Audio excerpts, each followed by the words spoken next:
Hello friends, welcome to our channel Chatpata kitchen with blog. আজ চলে এসেছি মাছের এক দুর্দান্ত রেসিপি নিয়ে।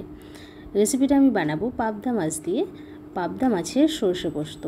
আশা করছি ভালো লাগবে। ভালো লাগলে লাইক, শেয়ার, সাবস্ক্রাইব করবেন আর শেষ পর্যন্ত ভিডিওটি দেখতে থাকবেন। আমার ছোট্ট চ্যানেল আপনাদের সহযোগিতার খুবই প্রয়োজন, তাই যে সকল বন্ধুরা এখনও পর্যন্ত চ্যানেলটি সাবস্ক্রাইব করেনি তাদের বলবো অবশ্যই প্লিজ চ্যানেলটি সাবস্ক্রাইব করবেন আর পাশে থেকে নতুন নতুন রেসিপি তৈরি করার উৎসাহ দেবেন। চলুন তাহলে রেসিপি শুরু করি। রেসিপি শুরু করার জন্য আমি নিয়ে নিয়েছি পাবদা মাছ। মাছটা আমি পরিষ্কার করে কেটে ধুয়ে নিয়েছি। এবার এর মধ্যে দিয়ে দিচ্ছি পরিমাণ মতো লবণ,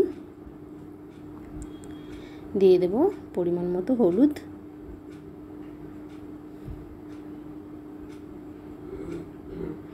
আর দেব 1 চামচ পরিমাণ সরিষার তেল।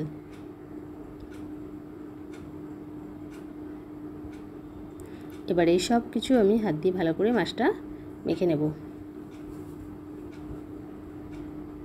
দেখুন মাছটা মাখা হয়ে গেছে। এবার আমি গ্যাস অন করে কড়া বসিয়ে নিয়েছি। কড়ার মধ্যে দিয়ে দিয়েছি সরিষার তেল।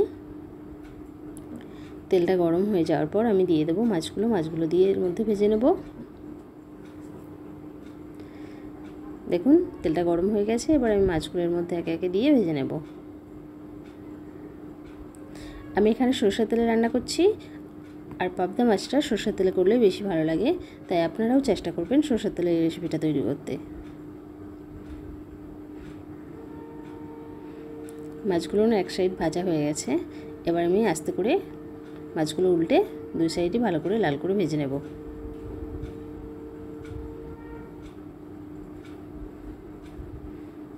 দেখুন মাছগুলো দুটো সাইডই ভাজা হয়ে গেছে। এবার আমি মাছগুলো তুলে নেব। এবার এই তেলের মধ্যে আমি দিয়ে দেব কালো জিরে আর একটা কাঁচা লঙ্কা ফোড়ন। এবার এর মধ্যে আমি দিয়ে দেব সর্ষে পোস্ত আর কাঁচা লঙ্কার পেস্ট।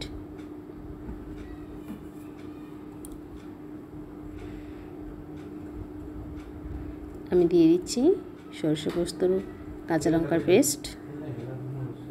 এবার এর মধ্যে আমি দিয়ে দেব হলুদের গুঁড়ো, দিয়ে দেব অল্প একটু শুকনো লঙ্কার গুঁড়ো।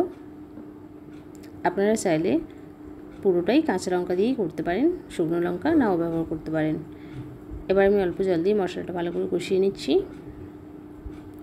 দেখুন মশলাটা খুব সুন্দরভাবে কষানো হয়ে গেছে।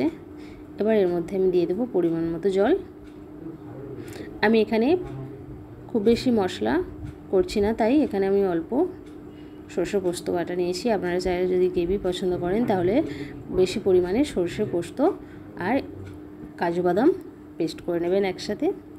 ঝোলটা ফুটে উঠেছে। এর মধ্যে আমি দিয়ে দিচ্ছি পরিমাণ মতো লবণ আর অল্প চিনি। এবার আরও একটু ঝোলটা ফুটে উঠলে দিয়ে দেবো মাছগুলো।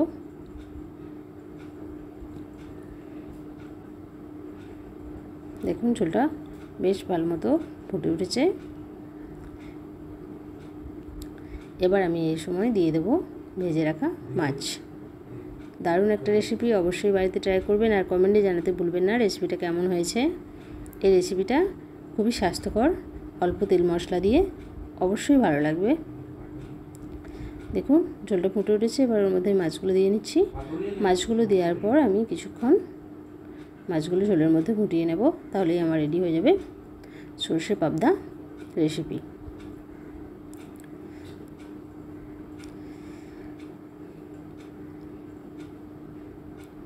দেখুন আমি এইভাবেই খুন্তি দিয়ে ঝোলের মধ্যে মাছগুলো একটু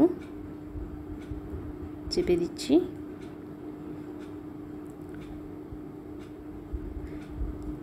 মাছগুলোর একটা সাইড বেশ সেদ্ধ হয়ে গেছে। এবার আমি এগুলোকে আস্তে করে উল্টে দুই সাইডই ঝোলের মধ্যে নিয়ে সেদ্ধ করে নিয়েছি। এবার আমি এটা নামিয়ে নেব। এটা আমার রেডি হয়ে গেছে।